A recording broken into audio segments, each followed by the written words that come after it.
All right, everyone, welcome back to my channel, Baseball Talk with Nick Morgan. So today, we're talking about every trade that happened before the 2019 Major League Baseball trade deadline. Now, we have a lot to cover. We've already talked about some of the big name trades, Zach Greinke, Trevor Bauer, Scooter Gennett, Nick Castellanos, etc. If you guys missed out on any of those videos, you can use the link down below in the description box. It'll take you to a playlist I created with every trade deadline video I have created and uploaded to YouTube for 2019. So go ahead, use that link down below. We have one more video coming out after this one regarding the trade deadline. I know we're about a week after the deadline has occurred at this point in time, but one more video that's going to be ranking every Major League Baseball team's approach to the deadline and how well they did. That'll come out tomorrow, so make sure you have your notifications turned on. And with that being said, we have a lot to talk about in today's video. Let's get right to it, going back to July 25th. So to start off, we're talking about the Dodgers trading for first baseman Tyler White from the Astros. In return, Houston receives right-handed pitcher Andre Scrubb. So actually a really good trade for both sides because Tyler White's a good first baseman with a nice bat. David Freese's health has been very questionable at this point in time in 2019. Though White has had a really better 2018 than 2019, he could definitely help out the Dodgers. They're currently the best team in baseball, and I think Tyler White's definitely going to help them and maybe improve the team a little bit. Of course, you have Cody Bellinger who can play first and outfield, and a nice right-handed bat that the Dodgers really was looking for when it came to the trade deadline. And if we're going to the Astros side of things here, Scrubb was an 8th round draft pick in 2016. He was 6-1 with a 2.45 ERA in 29 games, before the trade and at the time of the trade. So very good prospect. And we know that the Houston Astros have one of the best farm systems in baseball, so that's only adding to this. So moving over to July 26th, this is the next day, just a couple days before the trade deadline. The Cubs acquired left-handed pitcher Derek Holland and cash from the Giants for cash. So a lot of money going around here. But the Giants made a lot of moves this trade deadline, and the Cubs made some really big moves as well. So they had actually gotten rid of Mike Montgomery just a while ago at this point in time for backup catcher Martin Maldonado, who they ended up flipping. He also went to the Astros. But they received Derek Holland, who's a very good left-handed pitcher. Against lefties, he is really good. 2018 was better than 2019 so far, but the Cubs are just looking to have someone now, especially if they didn't have Montgomery. So they acquired Holland, and just a lot of money going on here. So, Giants really didn't get anyone back, but they received a lot of cash this trade deadline. I'm sure they won't mind using that maybe in the free agency season after 2019 is over. So, really easy trade for both sides. The Cubs definitely added a great pitcher, and the Giants, got money, so that's good. So now we're talking about Jose Pirela, and he was traded to the Phillies from the Padres in exchange for cash considerations. He didn't have very many plate appearances before this trade in 2019. However, within 6 seasons, he's hitting .258 in his career, so not bad. But once the Phillies acquired him, they actually sent him down to minor league baseball. He was optioned to AAA Lehigh Valley after the trade. And we all know the Padres are actually a pretty good team this year. They acquired Manny Machado in the offseason, so everyone's really hyping that up. Fernando Tatis Jr. is a beast, and Pirela just really wasn't getting time in here. He had 5 plate appearances in 2019 up until this point. And the Phillies are a good team, but they need to be better if they want to make the postseason. They thought acquiring Jose Pirela would do them well, and we don't know if that's going to be the case or not, because again, he is in minor league baseball at the moment. He's a second baseman and a left fielder. However, he can also play first and third, so very versatile, and he could definitely be a guy who comes in huge for the Phillies, especially come these later weeks of August. So July 27th, the same day as the Jose Pirela trade, the Athletics acquired left-handed pitcher Jake Diekman from the Royals for right-handed pitcher Ismael Aquino and outfielder Dayron Blanco. Jake Diekman was one of the many guys that the A's acquired pitching-wise before this deadline. They also received Homer Bailey and Tanner Roark, we're going to talk about in a little bit. And I'm really excited because the A's are actually making moves, looking to get better here. They have a wild card shot at this point in time. They probably will make it. We just have to kind of see how things play out. But he's a very hard-throwing left-handed pitcher, and they have a lot of guys in the bullpen that are right-handed. So this was a huge pickup for the A's. They have, of course, Blake Trinan, Liam Hendricks, Lou Trevino already in that bullpen. So those are 3 solid names right there. Now they have Jake Diekman. Not only is he a great lefty, but a big name as well. So the A's will definitely come out and do a lot better with him in the pen. And he's not having the best 2019, much like some of these other guys that were already moved around that we've talked about. But he will be a free agent at the end of this year, which is huge. So the A's just really made a push for him because they can use him now and then get rid of him at the end of the season, or they can re-sign him. So same day here, July 27th, but this time it's the Twins. They're not making a move. They acquired right-handed pitcher Sergio Romo, right-handed pitcher Chris Valmont, and a player to be named later in exchange for Lewin Diaz from the Marlins.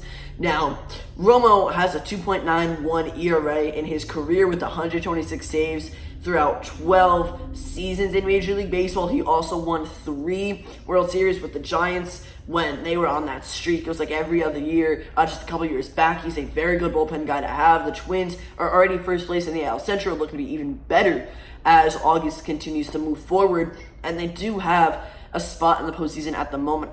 Will they clinch? Will the Indians catch up to them? I don't know what's going to happen just yet. And I don't know much about Valmont, but he was supposedly ranked Miami's number 23 prospect in the MLB pipeline. It has a 3.16 ERA in 19 starts, so not bad. I just don't know what kind of pitches he throws and stuff, and if he's a strikeout guy or not, but it seems to be a pretty decent trade here. I think the Twins definitely win this one, though, because Sergio Romo alone is enough to kind of go ahead and give that team the win for the trade, and the Twins are going to definitely go far with Romo on their team. So July 28th, the Indians received right-handed pitcher Hunter Wood and infielder Christian Arroyo from the Rays for outfielder Ruben Cardenas and international bonus pool money. Now, here's the thing. The Indians really got a nice little package here because they're helping out 2 positions that they needed and that they lacked some good talent in pitching and infielder, because Christian Arroyo can pretty much play anywhere in the infield, and right-handed pitching. Pitching just as a whole this year was a big need and necessity for every team, or almost every team. So Hunter Wood has a 2.48 ERA so far in 2019. He was an opener, and he was a long reliever for the Rays. I know that the Tampa Bay Rays actually started that opening trend where they used a bullpen guy to start the first couple innings and then used more bullpen guys so they didn't use a starter. And so he was one of those guys. He was also a long reliever. And Arroyo was actually a top prospect with the Giants just a couple years ago. Now he's with the Rays. He put up 57 plate appearances this year and 251 total in his career. He's trying to figure himself out. He's had different reassignments and injuries and things. We just have to have him healthy. But if he is healthy, he can definitely boost the depth that the Indians have for the infield. I think he definitely help out. If he's really good at hitting and they just improve some hitting a little bit here and there, he's definitely going to be a guy that they use frequently. So now we have the Tampa Bay Rays trading for second baseman Eric Sogard of the Toronto Blue Jays, and in return, Toronto received 2 players to be named later. And he's 33 years old now, Eric Sogard. He's in his 9th Major League Baseball season, but he's having a career year at this point in time. When the trade was going on, he was hitting 300 with 10 home runs, and his most ever in one season is 11. So he's definitely been off to a hot start. He's a very valuable guy, as he could play almost anywhere in the infield, much like Christian Arroyo at the last trade. And the Rays really needed that versatility just because, it's always useful to have someone that can play third, short, and second. And it doesn't even hurt that he's getting older, but he's doing better, especially this year. I mean, is it a jinx year? Hopefully it's not, knock on wood. But he's been with the Brewers, he's been with some various teams. Now he'll be with the Rays.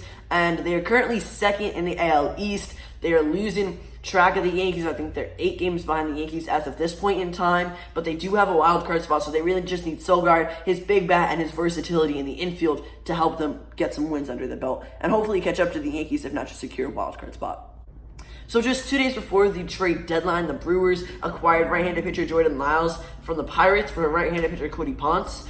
This is actually really disappointing because the Brewers didn't really do much. It's not the Yankees who did absolutely nothing, but the Brewers didn't add many guys. They didn't trade many guys. I was a little, I don't know. I just didn't really feel great about it. I thought they definitely could have added a lot more and definitely benefited their team, especially with the guys that are on the market. But, Lyles is going to be a free agent at the end of the year. He's 28 years old at the moment, and in his first 8 starts of 2019, he posted a 1.97 ERA. So if that was the case up until the trade, this would have been a really big one for the Brewers. However, in his past 9 starts, he's given up 39 runs and 36 2/3 innings. So I guess the Brewers are looking for a guy who can eat innings, and that's definitely Lyles. He can go duration for you, but he can't do much else. And really, if you're the Brewers, who aren't guaranteed anything in the postseason right now because you're not first in the division, you're just looking for a wild card spot, you needed to make a couple more bigger moves. However, Lyles isn't bad. Maybe he'll help them out a little bit. He did pitch with them a little bit last year, and who knows, maybe he'll turn the season around. So just one day before the trade deadline, there wasn't much flurry going on. Not a lot of big names thrown out there. Not a lot of trades either. However, the Cubs did receive right-handed pitcher David Phelps and money from the Blue Jays for right-handed pitcher Thomas Hatch. So they essentially just swapped arms here. And Phelps actually missed all of 2018 with Tommy John surgery, but he started back in 2019 on June 17th, and he put up a 3.63 ERA and 1.21 WHIP with 18 strikeouts over the course of 17 and a third innings at the time of the trade. So not bad at all. I mean, the Blue Jays were just sellers all the way this deadline. Got rid of a lot of big guys: Stroman, Sanchez, Biagini, Phelps, just a bunch of guys. And that wasn't a surprise at all, but the Cubs were on the receiving end. They did get Phelps. He's not bad. Hatch is 24 years old, and he's been 4-10 with a 4.59 ERA in 21 starts this season with Double-A Tennessee. And he was drafted by the Cubs in the third round of the 2016 draft out of Oklahoma State University. So really nothing crazy here. Another prospect going to the Blue Jays. They love their farm system. They do very well in their farm system. 3 great players in Vlad Jr., Kevin Biggio, and Will Bichette up with them now. They're tearing it up on the field. Of course, all sons of Hall of Famers and great players from the past, but they love their farm system. They're definitely going to be a force to be reckoned with years from now. So the Braves also made another trade for a relief pitcher in Chris Martin from the Rangers in exchange for left-handed pitcher Colby Allard. My apologies here. Chris Martin has a 3.08 ERA and a 1.03 WHIP in 38 innings with the Rangers at the time of the trade, and he's 33 years old, notching 4 saves in 5 attempts with the Rangers. The Braves desperately needed bullpen guys, and they did go ahead and receive Mark Melancon and Shane Green later down the line, closer to the deadline, but this was one guy that they secured just early enough so they did have someone if all other plans failed. Not bad. I mean, Allard made his debut last year with Atlanta. He's 21 years old, and he's doing well in the minor leagues. He was optioned down to the minor leagues after the trade concluded, so we'll see if he makes an appearance with the Raiders at major league level this year. If not, he'll definitely probably back next year, where he has more time, the entire season, to kind of get his stuff together and really experience Major League Baseball for a full year, just because he didn't have a whole lot of starts with Atlanta last year. So it's the day of the deadline. Some teams really haven't done much yet, and the Rangers go ahead and trade for right-handed pitcher Nate Jones and international slot compensation with cash considerations from the White Sox for right-handed pitcher Joe Jarnetsky and right-handed pitcher Ray Cashton. I think this trade mostly was all about the international slot compensation and international bonus pool money. However, I could be wrong, just because Nate Jones, the only player that the Rangers actually acquired from the White Sox, is out recovering from surgery. He's on the 60-day IL now with the Rangers, so he really won't see playing time in 2019 for the second half of the year with his new team. But I heard that the Rangers are going ahead trying to acquire some international players, some free agents that they want to sign, maybe at the end of the year, so that's big for them. The White Sox, I don't know much about the 2 guys that they received when it comes to this trade, but if you guys know anything about them, let me know down below in the comment section. So one of the big deals the day of the deadline, or the first big deal the day of the deadline, was the Rays trading for first baseman Jesus Aguilar of the Brewers in exchange for right-handed pitcher Jake Faria. Now, we all know that Aguilar last year was in the home run derby, the All-Star game. He was doing really well, tearing it up at the plate. He was a beast. However, 2019 is off to a slow start. Since the start of July and then up until the time of the trade, he was hitting .298 with 3 home runs and 52 plate appearances. And, he was struggling a little bit, but Aguilar was primarily a right-handed bat, and that's who the Rays were targeting. They just wanted someone who could hit from the right side, who has a little bit of power, but could also hit for contact and average. And Aguilar was that guy for them. It was a pretty simple trade from the Brewers, and one of the only big moves that they made, other than the one we talked about already a couple minutes ago. But this is big for the Rays because, of course, they're chasing a wild card. Now their line is a little more complete with a right-handed bat, and Jacob Faria will show some depth. For the Brewers, they've definitely been struggling when it comes to pitching in Milwaukee, so it'll help them out a little bit, and it'll definitely help out the Rays. So the day of the deadline, the Dodgers acquired infielder Jed Jerko and cash considerations from the Cardinals for left-handed pitcher Tony Cingrani and right-handed pitcher Jeffrey Abreu. Now, Jed Jerko was hitting 196 for the Cardinals this season up until the point of the trade, and didn't play in the majors since June 7th with a lower back strain. He was getting ready to come off of the 60-day IL, and he's a veteran guy. He's 30 years old. He has experience at every infield position, which is, again, versatility. That's key for a lot of these teams, and the Dodgers especially right now. And hopefully he's going to come back and do well with Los Angeles. From 2016 to 2018, he was hitting .259, and he had 61 home runs over those years. For the Dodgers, what they gave up, it's really nothing because Tony Cingrani's out after having surgery on his arm for the rest of the year, so he won't be coming back until 2020. And then Jeffrey Abreu, the right-handed pitcher, is in minor league baseball. So the Cardinals, I guess, got Tony Cingrani, which is kind of a big name, but not really in 2019, so it's not going to help them out much there. And if Jeffrey Abreu is in minor league baseball, he's really going to be of no use at the moment, present. And really, it's just all about Jed Jerko here in this trade. He's struggling right now. We'll see if he does better after injury. Only time will tell. So another trade that the Blue Jays are involved in, the Nationals acquired right-handed pitcher Daniel Hudson from the Blue Jays in exchange for right-handed pitcher Kyle Johnston. Now, the Nationals really needed bullpen guys, and when I say they really needed him, I'm not over-exaggerating at all. They had the highest bullpen ERA at the time of the trade deadline, with a 5.99 ERA combined and on average with everyone in their bullpens. That's rough. They definitely needed some arms for later innings because that's just not good, especially if the Nationals are trying to push for a wild card spot and beat out the Phillies. You really need some guys in the bullpen that can go and be strong for you. And he signed a 1-year, $1.5 million contract with the Blue Jays at the start of 2019, or the offseason prior to 2019. He has put a 3.00 ERA up in 48 innings, so not bad at all. And Johnson was given up from the Nationals. He's ranked number 27 on the prospect list for Washington, so they didn't really lose much here. They got a much-needed bullpen arm. And the Blue Jays just working for prospects yet again. So a trade is coming about with the Padres and the Cubs. The Padres received right-handed pitcher Carl Edwards Jr. and international bonus pool money from the Cubs in exchange for left-handed pitcher Brad Week. And Carl Edwards Jr. was once a guy who was really good for the Cubs. He was definitely used as their closer or just a trusted guy out of the pen. Now he's been very shaky this year. He's battled some injuries. He's not putting up great numbers. In 15 1/3 innings with Chicago, he put up a 5.87 ERA, but had 17 strikeouts and a 1.11 whip, so the strikeouts were pretty high. The whip was pretty low and pretty decent for a bullpen guy, but the ERA was just horrendous. However, Brad Week is 6'9", which is crazy tall, and he is definitely a strikeout pitcher all the way. He has 31 strikeouts in 24 2/3 innings with the Padres at the time of the trade.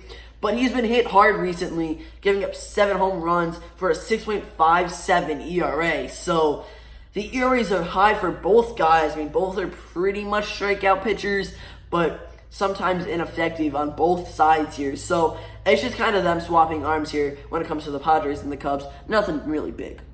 Nearing the end of the list here, we have the Nationals acquiring left-handed pitcher Roenis Elias from the Mariners in exchange for left-handed pitcher Taylor Golbo and right-handed pitcher Elvis Alvarado. Now, the 30-year-old Roenis Elias is a very good pitcher for the Mariners. He was their closer this year. He's in control until 2021, or through 2021 rather. So the Nationals will have him under a contract for the next couple of seasons, the next 2 seasons following the end of 2019. And he has a 4.40 ERA so far in 2019.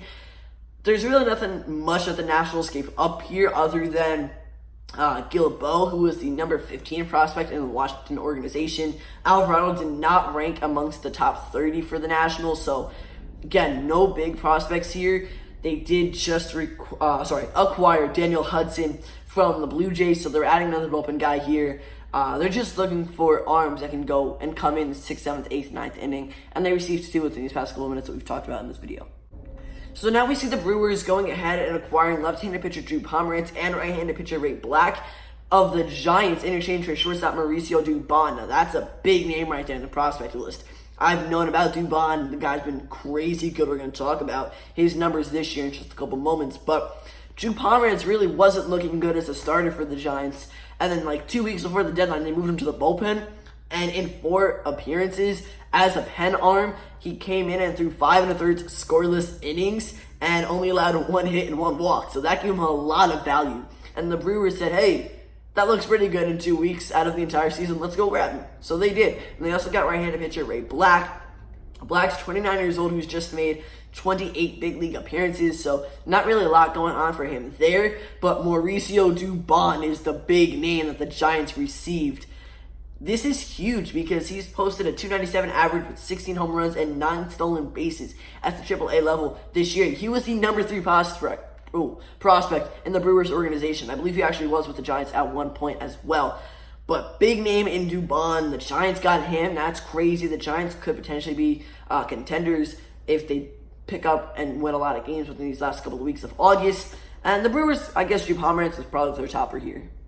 So we're going to see the Nationals pop up again in this video, going ahead and acquiring yet another bullpen arm, this time right-handed pitcher Hunter Strickland from the Mariners in exchange for left-handed pitcher Aaron Fletcher.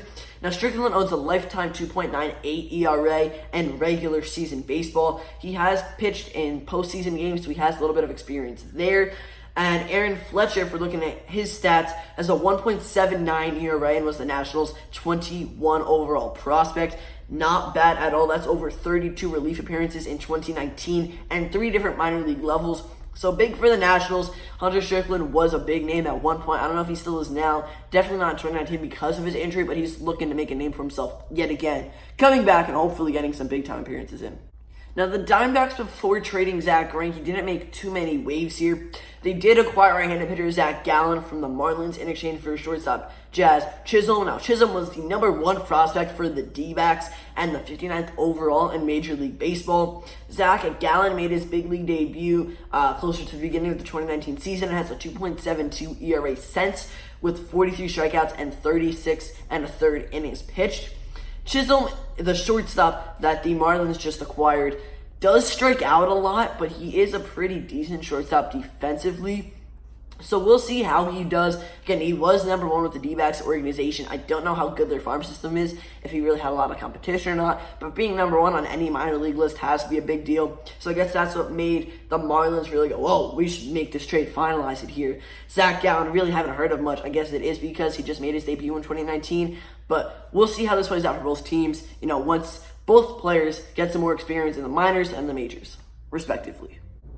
The Rays acquired right-handed pitcher Trevor Richard and right-handed pitcher Nick Anderson from the Marlins. That's another time we're seeing Miami pop up here in this video. For right-handed pitcher Ryan Stanek and outfielder Jesus Sanchez. Now, we all know that the Rays pitching has not been at its best this year. Blake Snell, coming off of a Cy Young Award winning season in 2018, has not been good. He's been hurt with injury. Tyler Glasnow's been out. Jose Alvarado has been hurt. And Stanek also was out with injury, and they really just needed some guys that can kind of come in and work for some innings and some strikeouts and hopefully get some wins or help, maintain a win.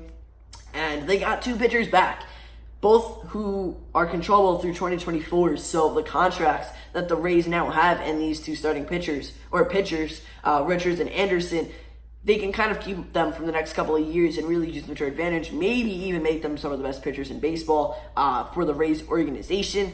Now, Stanek and Sanchez, not much going on there. They're going to the Marlins. We all know the Marlins looking to rebuild, not having the best team right now in the best season.